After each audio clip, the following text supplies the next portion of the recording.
So hi everyone, we're group 6 and our team members include Ning, Xinyang, Tong, and Linze. And today I'll further explain our insights and findings in our machine learning to predict prices in the Airbnb price prediction dataset. So this is our agenda today.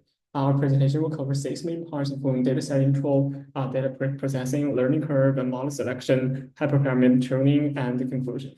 So let's start by introducing our dataset. This dataset contains key details about Airbnb listings that impact rental prices. Our goal is to build a model that predicts the monthly price based on these features. It includes neighborhood group and neighborhood, along with value and longitude for location and room type, categorized the listing to entire home, apartment, private room, and shared room, minimum stay, and days available per year affect booking flexibility. And engagement metrics like numbers views, view per month, and last view indicate a listing probability, and target variable is price, which we aim to predict. We hope to uncover key pricing factors with these data and train a reliable prediction model. Next, I'll discuss data pre-processing.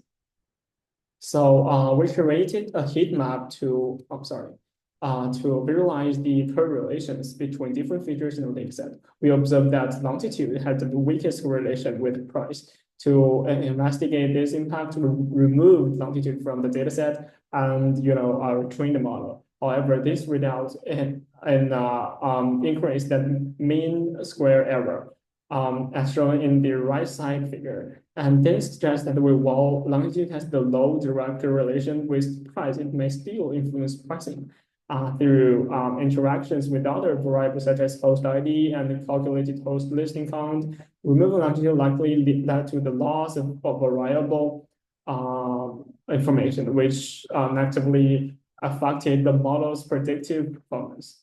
So a learning curve shows how training error and validation error change the amount of training data increases. As the training data increases, the model learns more about pattern and improves its generation ability. Training error usually increases because with more data, the model cannot memorize every example perfectly. Validation error usually decreases as the model is trained on more data and adapts better to new examples. The more common phenomena in learning curves are overfitting and underfitting. A model is overfit when it learns not only the patterns, but also the noise, and leading to poor performance on new examples. An overfit model achieves almost perfect accuracy on the training set, but performs poorly on the test or validation set. Models underfit when it fails to learn the patterns in the data properly, resulting in high errors on both the training and validation sets.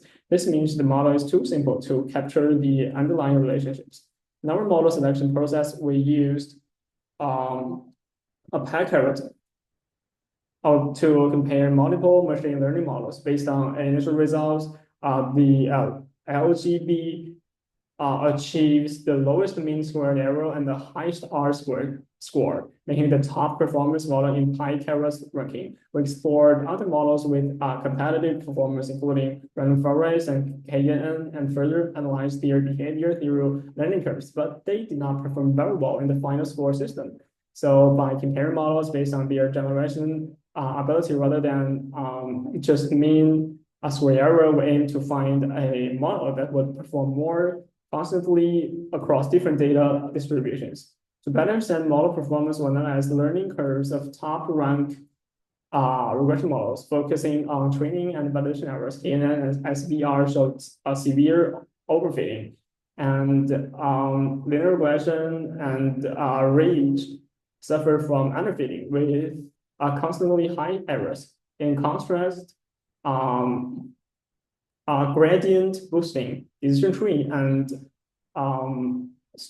they demonstrated strong generalization as their training and validation errors converged. This confirms that an optimal model should balance bias and variance to ensure performance. More details can be found in our Python notebook. So after evaluating the learning curves, we selected random forest as our, we selected the LGB model as our final model for hyperparameter tuning.